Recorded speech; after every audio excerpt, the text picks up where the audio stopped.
Hello, and you're very welcome to the Women's Rugby Pod. I'm Johnny Hammond, and joining me today, we have Wales legend, I think it's probably fair to say, and basically the big cheese now at Sale Sharks with Kate McLean on her maternity leave. Rachel Taylor, Tails, how are we? Very well, Mr. Hammond. How are you? You got the snivels? I have. I've got the lurgy that's going around. Yeah, so I'm just enjoying a nice cup of lemon sip as we have a chat. Nice. You go lemon or blackcurrant. I don't know if there's any other flavors available, but Lemon every time. is it? Every time. Yeah. And then tonight, a little hot toddy. No, I'm not a fan. No. Not a fan. No. I'm going through that, when they say starve a fever, feed a cold. I'm fully embracing that. Okay. Great stuff. Taz, we got you on. It's always lovely to speak to you anyway, personally or on here.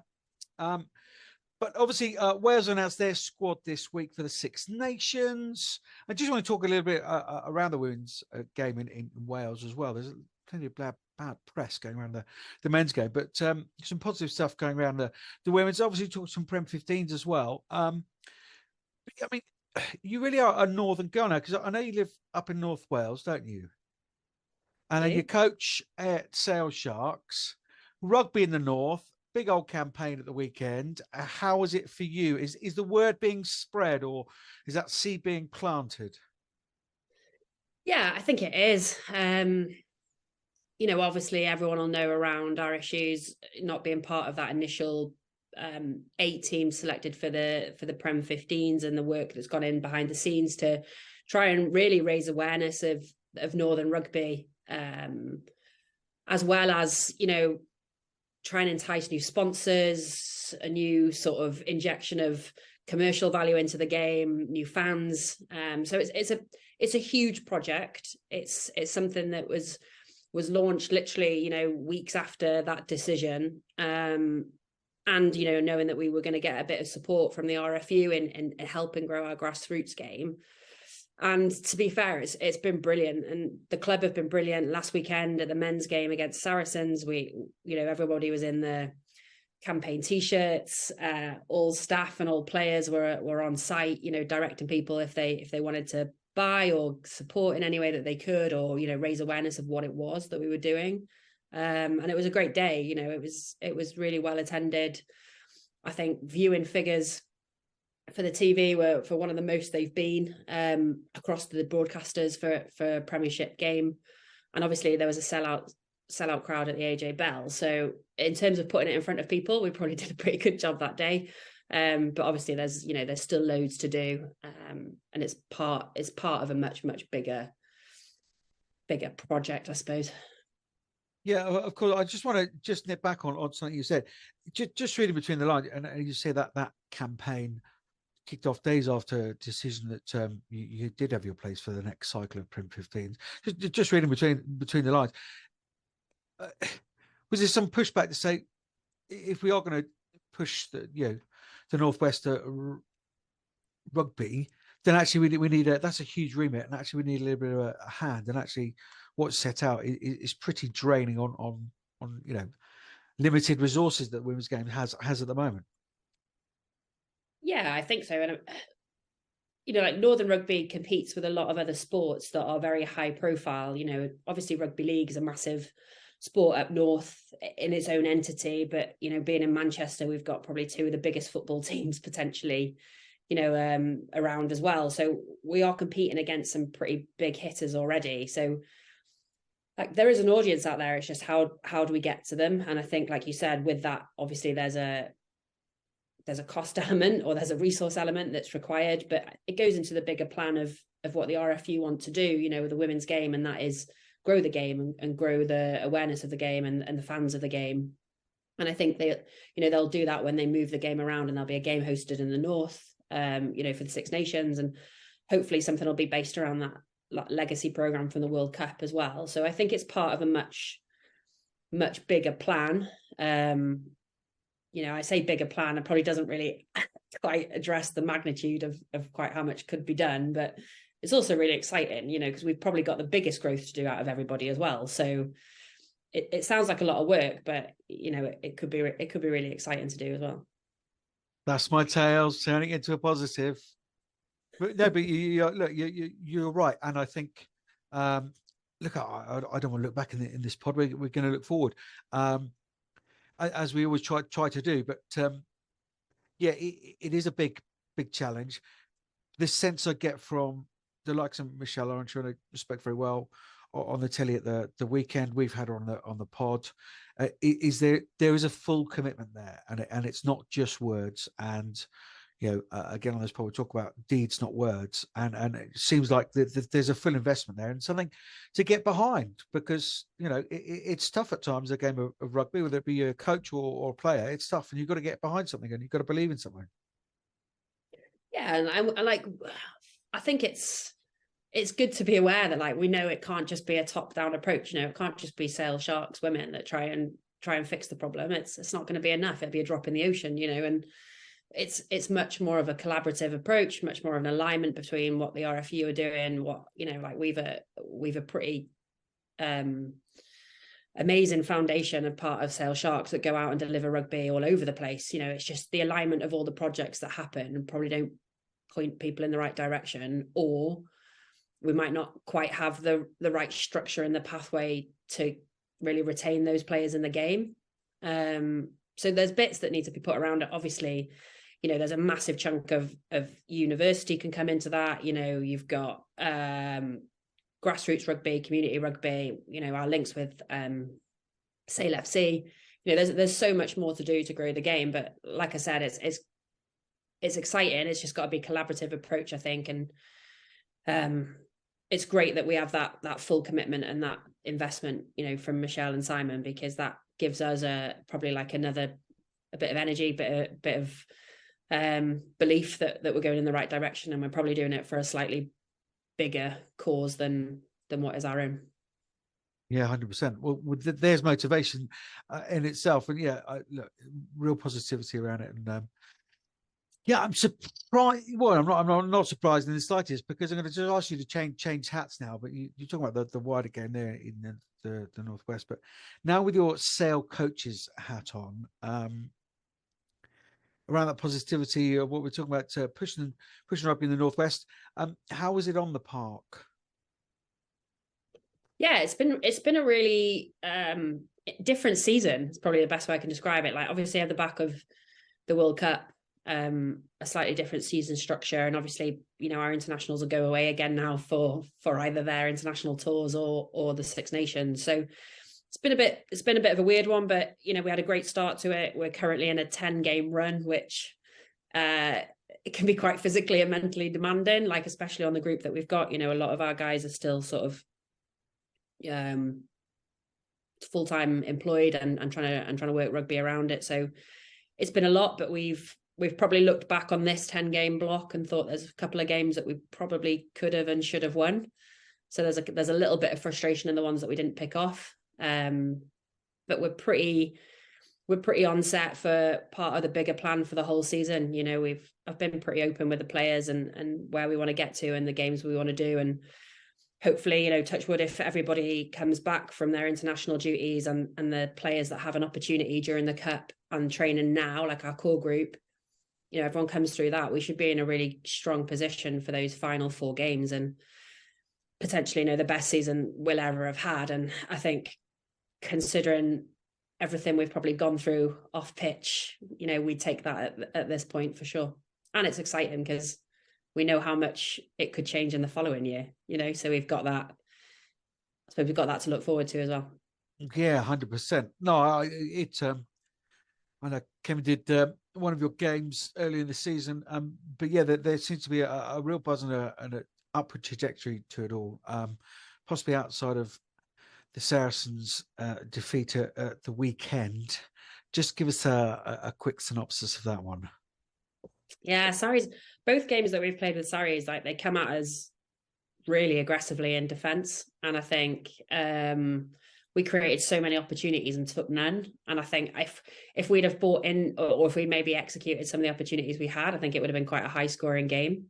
But like, in fairness to their absolute credit to them as a team, like they unpicked us twice I think it probably goes back to that longer term season plan for us. We know that we're not going to take, some big scalps all the time across the season, and we have to be quite mindful in the games that we probably target. But there's a lot of work for us to do, I think, in how we manage, I guess, the mental approach to that, because you can't go into a game, expecting to lose or not targeting it, because obviously there's always a target in there, whether that's a performance element, a certain outcome that we're looking for a particular part of the game, or points. And I think it's a big learning curve for us, and how you get past some of that when it's potentially, it might be a bit historically ingrained in you, I guess, as a group, when you've struggled for results in the past, how do you start turning those into wins? And it's probably a bigger piece for us to do off pitch, probably over the summer and into pre-season next year.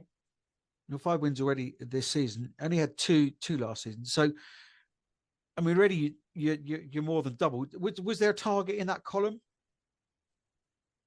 Yeah, I think definitely. Like we've achieved everything that we wanted to so far. But I think the frustration will come probably certainly from the Quins game at home. Like we left a lot of opportunities out there to get those games a lot tighter.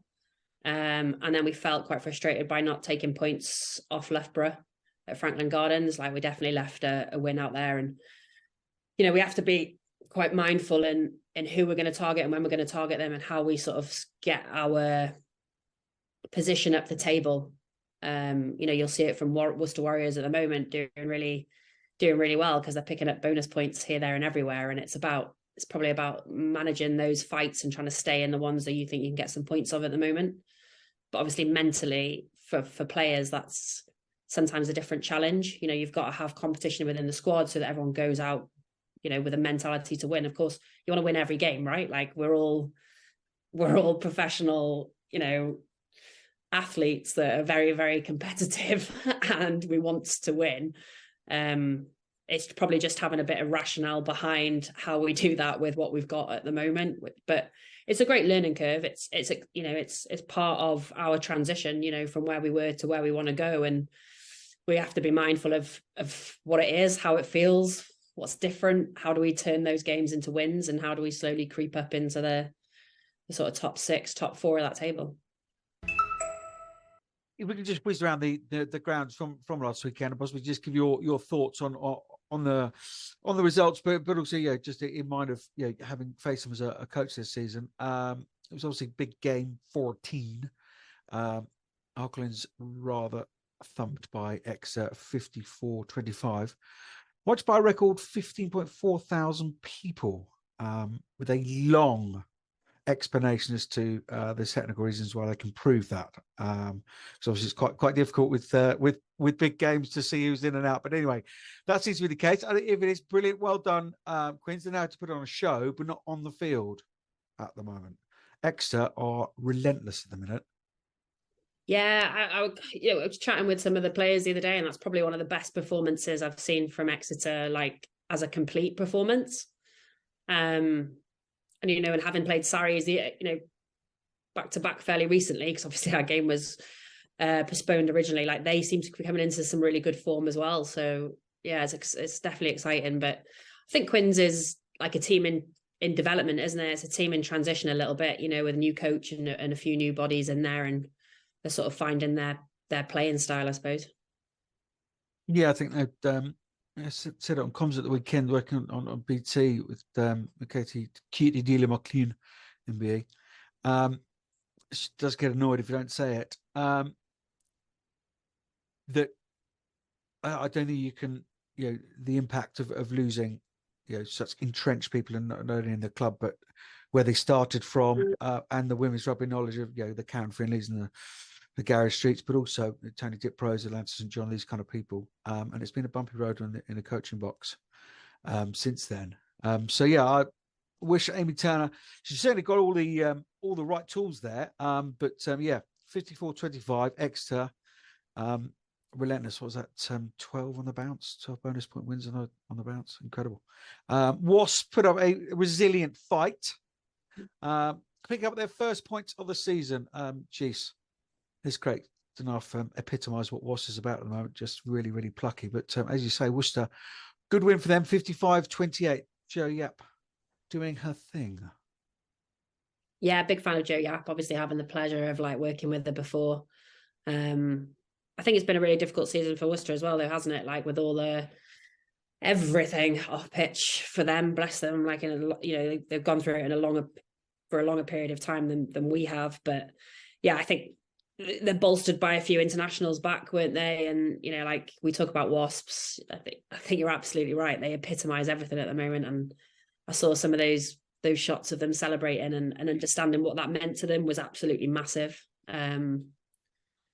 It's so tough for them this season. I can't even imagine what that's like as a group. But yeah, to be fair to them, they show their camaraderie, don't they? Like sticking together and fighting to the death for that. So I think little bits like that will give them loads of energy for the games they've got coming up.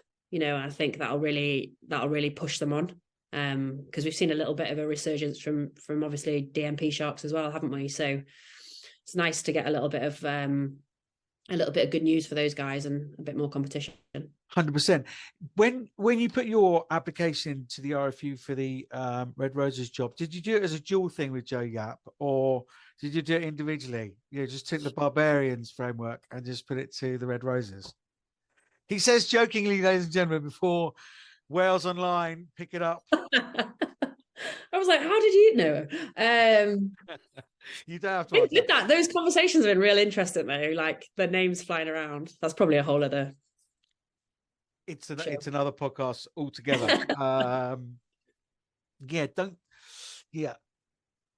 Who knows? Don't think be an English female heading it up. How about that? There's my bet. DMP you mentioned there took on 60 points at Gloucester Hartbury. What have you made of the self-proclaimed circus down at Sean Lynn's place? Yeah, I know we'll come on to talk about some of the Welsh players after, but their involvement in that kind of winning environment at the moment, I think will be massively helpful for like their approach to this Six Nations. I think it'll be really different just having that feeling and that I don't know, it's like added level of confidence really, isn't it? Like going into a tournament when you're in that kind of mood. But yeah, look, they're a good team, aren't they? They look really collective on and off the pitch, and I think they've got that nice mix at the moment of like the physicality through forwards, but enough flair through the back line to do some stuff. And it's probably not necessarily like your big name players that you expect. It's not big named Red Roses that are doing jobs there. It's a lot of players that are going very quietly about their business, which is quite exciting. It certainly is. So a little roundup of the Premier 15s for you. Update on the table. Exeter Chiefs leading the way. That was a 12th straight bonus point victory. Gloucester Hartbury 1 point behind with 12 wins, but less bonus points. Then Saracens on 50. Bristol Bears 41 in 4th. So Quins slip out of the top 4 on 40. Then Worcester on 30. Your good selves Sharks, Loughborough on 18 points, DMP 10, and Wasps picked up their first point of the season. I'm Jess Breach, and you're listening to the Women's Rugby Pod. Let's talk international rugby. Switch of hats again. A third hat, possibly even fourth, fifth hat we've had already from you, Rachel Taylor, on today's pod. 36-player squad. Hannah Jones is the captain, my captain. 6 uncapped players. Before we came on air, you said I should do Welsh accents for these, but I'm not going to. Prop, Abby Constable. Flanker, Bryony King. Lock, Charlie Mundy. Flanker, Kate Williams. And centres, Catherine Richards and Jenna De Vera. You had to get that in, didn't you? You had to get that in. That's right. Oh, Kate Williams is Auckland raised.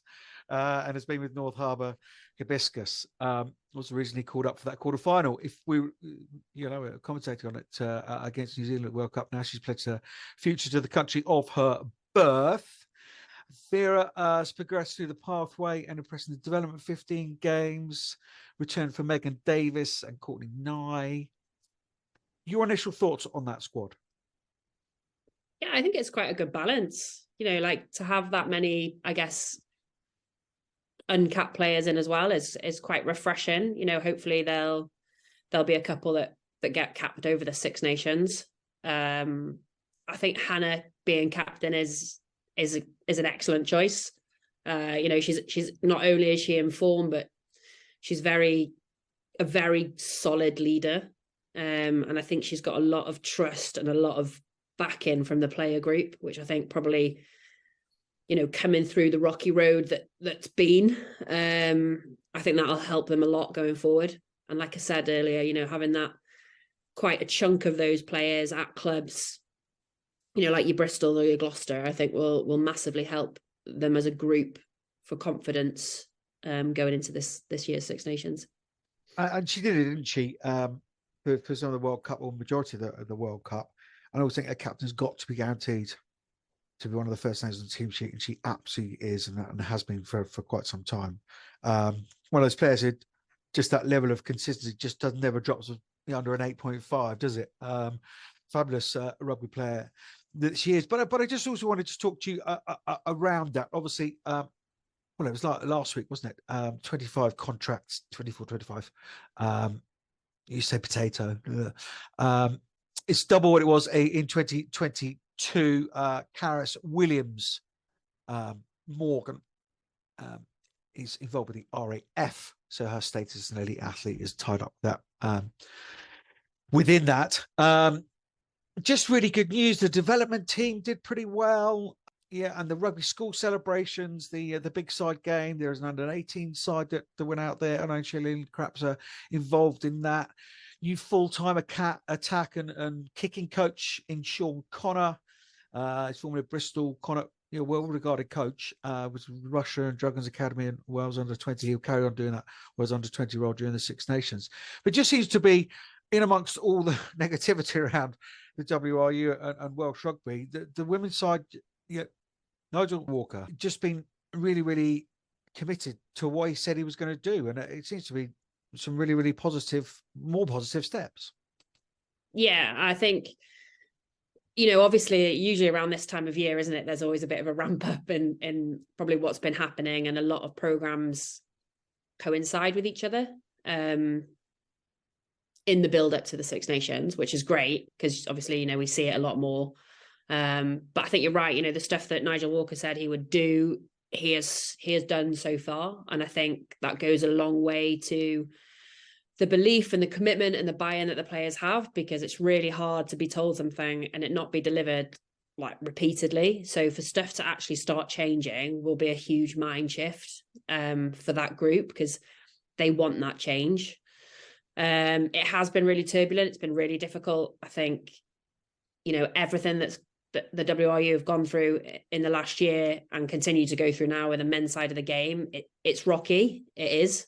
Well, I don't think it's resolved, but like, yeah, we need these good news stories. We need this to be out there. We need to see players, you know, supported by the union, put out there, and the profile of the women's game in Wales raised, because that's massive for our pathway. You know, on the pathway stuff, I think some of the players coming through are brilliant. Like, honestly, like some of the players that I've had the luxury of knowing through Sale as well. They're a really good young group. Like, it's going to take a bit of time. The problem that we've got is that it's not a consistent enough program in Wales. It's very stop-start and sort of a bit of a drop in the ocean, which is, it's really difficult when they are of that transition age. It probably needs to be a bit more consistency for them. But again, you know, like you said, the pod's all about the future and building for that, and that's what they need to do. You know, they've got a framework. They've got some really good examples from the other home nations, and obviously the RFU being one. So they just need to sort of how they can best grow the game. It'll be really difficult, and I think it'll be fascinating to see what happens to Welsh players based in the Allianz Prem over the next few years, and what happens to our club game in Wales, because that's where we're probably struggling at the moment, that pathway and our club game. Don't get me wrong in any way, shape or form, that there is a huge amount of work probably from the bottom up to be done, and that's the hardest way of doing it, isn't it? but yeah, they said they were going to give contracts and to double those this year with what else is going on. I think I think we are still at the stage where we have to just celebrate small little steps. Sean Connor, have you ever come across Sean? Yeah, I've met him a couple of times, but usually like he's been working with like you said, through the age grade pathway, hasn't he? And then he was at Dragons for a while. Yeah. But yeah, like and that's another massive win, having quality coaches is huge. And like that just shows the investment, having people like that put in. So I think, yeah, like absolutely, like we have to celebrate those bits. And there's parts of the Wales game that we would want to get better. And I think putting people in with real quality coaching experience will massively help that. Like we saw it from from the attacking side of the game. We want to be a team that's exciting to watch and scores loads of tries. Of course you do, because you want people to get behind you and support you. So those elements will be huge going forward. And I think, yeah, it only bolsters that coaching team that they've already got. But like you said, it's probably the wider perception piece, isn't it, that it's important for. What chances for Wales in the Six Nations then? You've already alluded that obviously the positivity around them playing Premier 15s, and a lot of them are Gloucester, obviously. Wales 15 that has every player playing away from home. It's another separate pod. But what chances for them? Because actually quite a bit of responsibility now. Possibly Welsh rugby fans getting a bit disillusioned by it all. There's a real chance there. There was such a buzz after performances last year.